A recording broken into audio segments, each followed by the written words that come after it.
Alright, hello to everyone's watching. This is a video on annotating. So if you're looking at this video, you're probably in grade 7 to beyond, which means adult, because annotating is a lifelong skill. If you want to dig deeper into text or really understand something, you'll need to annotate. And although it can sometimes be painful, I hope this can help you. First, I have some tips. So tip number 1, draw on text evidence. Base your opinions on this evidence, because you need to make your opinions based on what's in the text if you want to dig deeper into the text. This is kind of common sense. It's basic. Tip number 2 and 3 are more important. Finding a theme. You can't make all your annotations to guess at a theme. Since I'm doing fiction annotations, the theme is relevant. If you're doing nonfiction, this might not help. But since annotations throughout the book don't really help you find the theme, you can't just guess at a theme until the end. You need to annotate elements of fiction instead.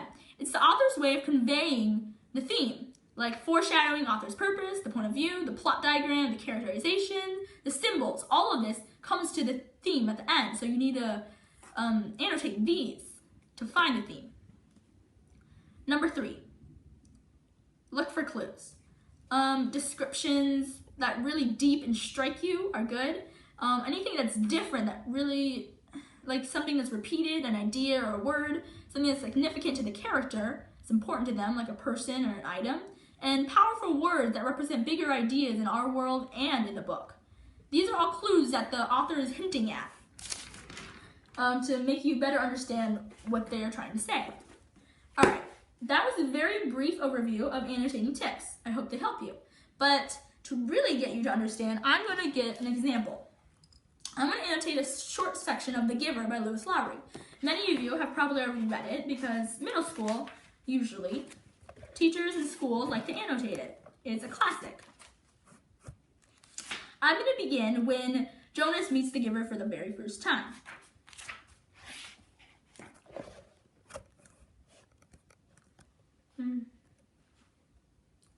The man sighed, seeming to put his thoughts in order. Then he spoke again.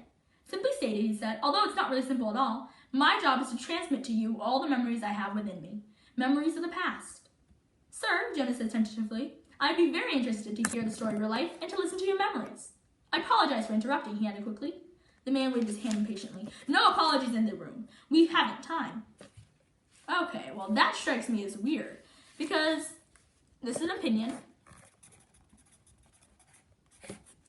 Apologies are a way of human life. We use words in apologies to express our sorrow. But using it too much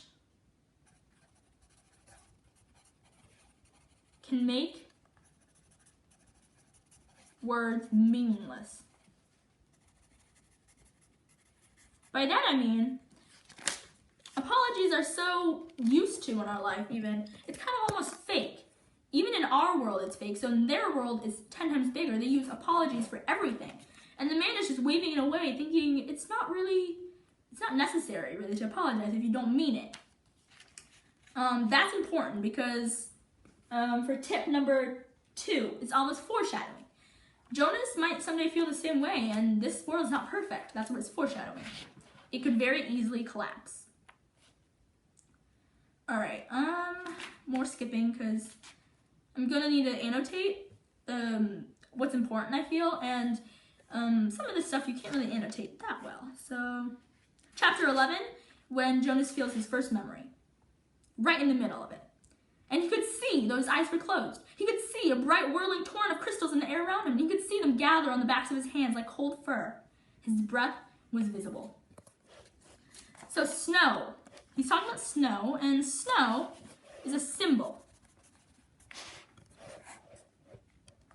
Snow symbolizes, and this is tip number 2, a symbol, element of fiction, renewal. It's fresh, blanketing the world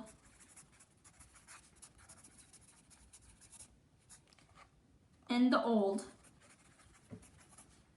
with opportunity, chances,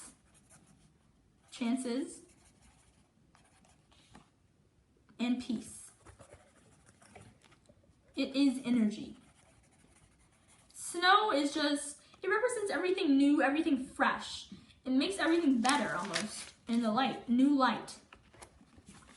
And this can also be foreshadowed and also as a symbol for tip number 2. Jonas might one day be like this. He might try to become something new, to try to break out of the old oppression that the community is offering him. All right, now after just his first memory, he's saying, the old man shrugged and gave a short laugh. No, he told Jonas, it's a very distant memory. That's why it was so exhausting. I had to tug it forward from many generations back. It was given to me when I was a new receiver, and the previous receiver had to pull it through a long time period too. What happened to those things? Snow and the rest of it? Climate control. Snow made growing food difficult, limited the agricultural periods. The unpredictable weather made transportation almost impossible at times. It wasn't a practical thing, so it became obsolete when we went to sameness. Okay, first, I've noticed climate control and sameness. They're capitalized. That's tip number 3, look for the clues. They must be like important. They're capitalized. They're events that happened. Obviously, we don't know about these things. They're not capitalized. They're words, but they're not capitalized, which means the author's trying to tell you something. So, inference, based on the text evidence. Climate control and sameness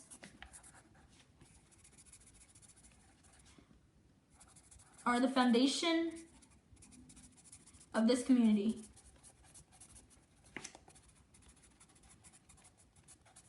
A search for power over fate to make a normal, bland, perfect world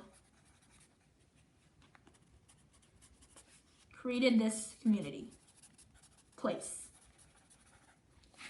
Notice I said perfect in quotation marks because it's not really perfect. You take away happiness. You take away everything good, but also everything bad, and you make something that's just sameness. This, once again, explains Jonas's world. All right. Now, another thing I've been noticing is Jonas has been asking a lot of questions about everything. It might just be because he's curious, but some of these questions are not really expected of kids in his community. Jonas frowned. I wish we had those things still, just now and then. The old man smiled. So do I, he said, but that choice is not ours. But sir, Jonas suggested, since you have so much power. So Jonas wants these things back. He's having thoughts. He's having hints. And this can be seen to the plot. Once again, tip number 2 of finding the theme in elements of fiction. Jonas is beginning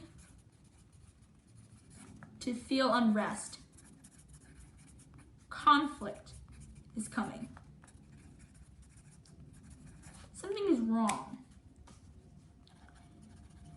Something is wrong with this community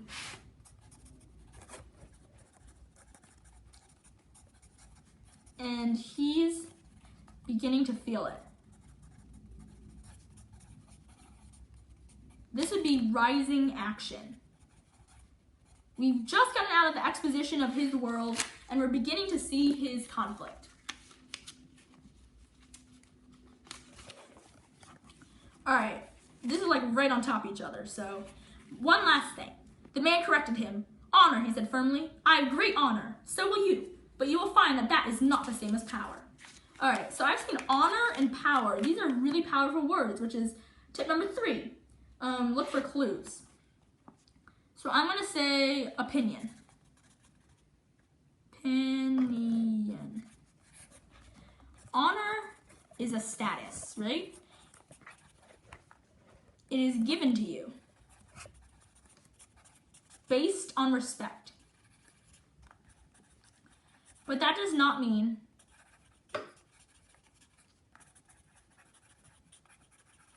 you have power, which you take control of. The conflict between honor and power is big and important in the plot of this story. All right, that's it. I hope you enjoyed my example of annotating, and thank you for watching.